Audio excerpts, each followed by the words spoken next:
नमस्कार साथियों, CVV collective गुरु में आप सभी का स्वागत है। आज का वीडियो बहुत ही ज़्यादा मोस्ट इम्पॉर्टेंट है उन सभी के लिए जो आईटीआई का फॉर्म अप्लाई कर दिए हैं। बेसब्री से इंतजार है कि आईटीआई की मेरिट लिस्ट कब तक जारी हो जाएगी और ऐसे न जाने कितने सवाल आपके आए थे व्हाट्सएप पे भी और यूट्यूब पे भी, जिसे मैंने यहाँ पे सेलेक्ट किया है। इसमें से एक सवाल आपका भी हो सकता है, तो आपके मन में जो डाउट है आज की इस वीडियो में खत्म होने वाला है। 100% सही सटीक जानकारी विथ प्रूफ के अनुसार आपको बताने वाले हैं। तो आपके सवाल यहाँ पे कुछ इस प्रकार से देखने को मिल सकते हैं, जैसे कि कुछ लोगों का सवाल था कि सर आईटीआई का फॉर्म कहाँ जमा करना होगा। जो लोग फॉर्म अप्लाई कर दिए हैं, भर दिए हैं, प्रिंट आउट निकाल लिए हैं, तो वो सोच रहे हैं कि आईटीआई का फॉर्म कहाँ जमा करना होगा। इसके बाद कुछ ऐसे और सवाल थे कि मेरिट लिस्ट कैसे और कहाँ चेक करेंगे। नेक्स्ट है कि अगर मेरिट लिस्ट में नाम ना आए तो फिर क्या करेंगे, क्या एडमिशन होगा या नहीं होगा। आगे बात करते हैं कैसे पता चलेगा कि लिस्ट में नाम आया है या नहीं आया है। और सबसे मोस्ट इंपॉर्टेंट सवाल है कि फॉर्म में गलती होने से क्या लिस्ट में नाम नहीं आएगा। ये बहुत लोग का डाउट है क्योंकि बहुत लोगों ने फॉर्म में गलतियां कर दिया है। आगे है क्या आईटीआई में डायरेक्ट एडमिशन हो सकता है। आज के इस वीडियो में इन सभी सवालों का जवाब आपको मिलने वाला है। तो पहला सवाल दोस्तों आपके सामने यहाँ पे है कि आईटीआई का फॉर्म कहाँ जमा करना होगा। तो फिलहाल आपको बता दें कि आईटीआई का जो फॉर्म है वो आपको कहीं जमा करने की जरूरत नहीं है अभी इस वक्त। जब आपकी मेरिट लिस्ट जारी हो जाएगी तो ये फॉर्म आपको कॉलेज में जमा करना होगा। जिस कॉलेज में आपका नाम आएगा वहां पे आपको ये फॉर्म लेकर जमा करना होगा। सिर्फ फॉर्म ही नहीं, जो डॉक्यूमेंट इसके साथ लगेंगे वो डॉक्यूमेंट भी आपको जमा करने होंगे। कुछ ऐसे डॉक्यूमेंट है जो ओरिजिनल लगता है, कुछ ऐसे डॉक्यूमेंट हैं जो फोटो कॉपी लगता है। मैंने डिटेल में इसके बारे में वीडियो बनाया है, आप इस वीडियो को देख सकते हैं। तो ये फिलहाल आपको ये डॉक्यूमेंट जो है यानी जो फॉर्म है इसको कहीं जमा करने की जरूरत नहीं है। आगे बात करते हैं, जो अगला सवाल है मेरिट लिस्ट कैसे और कहां चेक करेंगे। तो देखिए मेरिट लिस्ट कहां चेक करेंगे, ऑफिशियल वेबसाइट पर ही आप चेक करेंगे। ऑफिशियल वेबसाइट पर ही आपका लिस्ट जारी होगा। मैं पिछला रिपोर्ट आपको दिखा दे रहा हूं 2024 का, ऐसे ही ऑफिशियल वेबसाइट पे आपका शो होगा। लिखा है प्रवेश 2024 का प्रथम आवंटन परिणाम राजकीय आईटीआई में और यहाँ निजी आईटीआई में। तो जो लोग प्राइवेट में भरे होते हैं यहाँ पे चेक करते हैं, जो लोग जो है राजकीय में भरते हैं गवर्नमेंट में वो यहाँ पे चेक करते हैं। इसके बाद जो है जब आपका लिस्ट में नाम आ जाता है तो फिर आप जाके कॉलेज में एडमिशन कराते हैं। तो इस प्रकार से जो है ऑफिशियल वेबसाइट पे जो है आप चेक कर पाएंगे। और कैसे चेक कर पाएंगे, अपने मोबाइल से ही घर बैठे आप चेक कर पाएंगे। रजिस्ट्रेशन नंबर वगैरह डालेंगे तो आपका लिस्ट जो है वो ओपन हो जाएगा। चलिए आगे बात करते हैं अगले सवाल पर। तो अगला सवाल दोस्तों ये है कि अगर मेरिट लिस्ट में नाम ना आए तो फिर क्या करेंगे।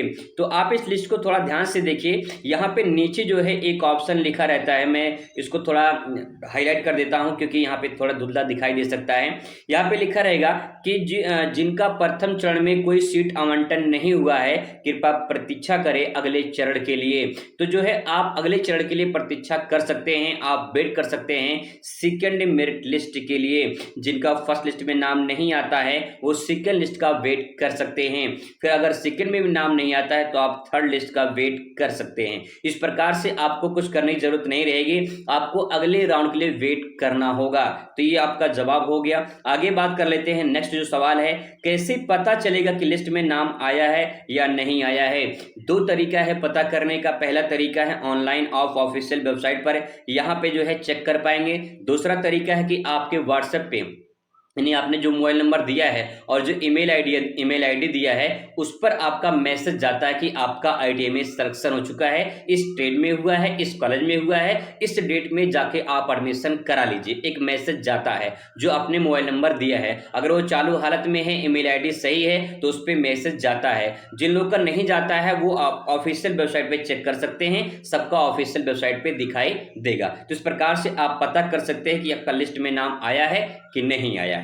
ठीक है, आगे बात करते हैं दोस्तों। अगर यहाँ पे सवाल सबसे ज्यादा पूछा गया था कि अगर फॉर्म में गलती हो गई है तो क्या लिस्ट में नाम नहीं आएगा।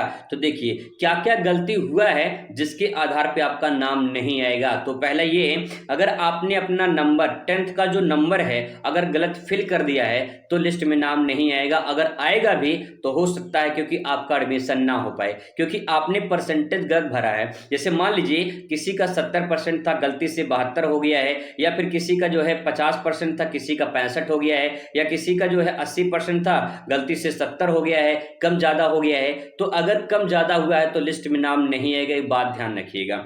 आगे बात कर लेते हैं, अगर आपके माता पिता का नाम, आपका नाम गलत हो गया है तो आपका लिस्ट में नाम आ जाएगा। लेकिन अगर आपकी कैटेगरी मान लीजिए एससी है, या फिर जो है आप एसटी में जो है, या फिर आप एसटी में आते हैं, या फिर जो है आप ओबीसी में आते हैं, या फिर आप जनरल कैटेगरी में आते हैं, या फिर ईडब्ल्यूएस में आते हैं, तो अगर आपकी कैटेगरी गलत हुई है तब भी आपका मुश्किल हो सकता है, क्योंकि कैटेगरी के अनुसार मेरिट बनती है। तो अगर आपका लिस्ट में नाम आता भी है तो फिर आप जब काउंसलिंग कराने जाएंगे तो आपका मेरिट मतलब कि आपकी जो कैटेगरी रहेगी वो अलग रहेगी और फॉर्म में कुछ अलग रहेगी, तो वहां पे दिक्कत हो सकती है। गवर्नमेंट में एक भी अगर मिस्टेक हो जाती है ना तो जल्दी एडमिशन नहीं लेते हैं। वहां पे अगर आप रिक्वेस्ट करके एडमिशन करा लिए तो बहुत अच्छी बात है, अगर नहीं हो पाया तो भाई कोई सुनता नहीं है, सही तरीके से मैं बता दे रहा हूँ, ठीक है। तो ये बात ध्यान रखिएगा, फॉर्म में गलती होने से आपका कुछ ऐसी गलतियां हैं जिसके नाम मतलब अगर माता पिता का नाम, आपका नाम, डेट ऑफ बर्थ गलत हो गया है तो नाम आ जाएगा। लेकिन अगर आपका नंबर, कैटेगरी गलत हो गया है तो फिर आपका जो है दिक्कत हो सकता है। अगर आपने कॉलेज और ट्रेड गलत भर दिया है तब भी आपका नाम आएगा, क्योंकि लिस्ट में जो भी आपके ट्रेड भरे हैं, जो कॉलेज भरे हैं, उसके आधार पे आपका लिस्ट में नाम आ जाएगा, ठीक है। तो दोस्तों कुछ यहाँ पे डिटेल थे। अगला सवाल आपके सामने है, क्या आईटीआई में डायरेक्ट एडमिशन हो सकता है? हाँ बिल्कुल, आईटीआई में डायरेक्ट एडमिशन हो सकता है। प्राइवेट में आप फॉर्म भरिए, ठीक है, प्राइवेट में फॉर्म भरिए और जाके डायरेक्ट एडमिशन कराइए, कोई दिक्कत नहीं है। सवाल आपके मन में होगा गवर्नमेंट में क्या हो सकता है? हाँ भैया, गवर्नमेंट में भी हो सकता है, ठीक है, गवर्नमेंट में होगा लेकिन चौथे राउंड में होगा। चौथे राउंड का मतलब ये है कि जब फर्स्ट, सेकेंड, थर्ड ये 3 राउंड खत्म हो जाएगा तब जाके चौथा जो राउंड होगा उसमें ओपन काउंसलिंग होती है, डायरेक्ट जाके कॉलेज में, गवर्नमेंट में आप एडमिशन करा सकते हैं। लेकिन जो बची सीटें होती हैं सिर्फ उसी पे एडमिशन मिलता है। तो दोस्तों ये आपका जवाब था जो भी आपने सवाल किया था। आई होप आपको पूरा क्लियर हो चुका होगा। फिर भी अगर आपके मन में कोई डाउट रह जाता है तो सवाल जरूर करिएगा। मुलाकात करते अगली वीडियो में। Thanks for watching.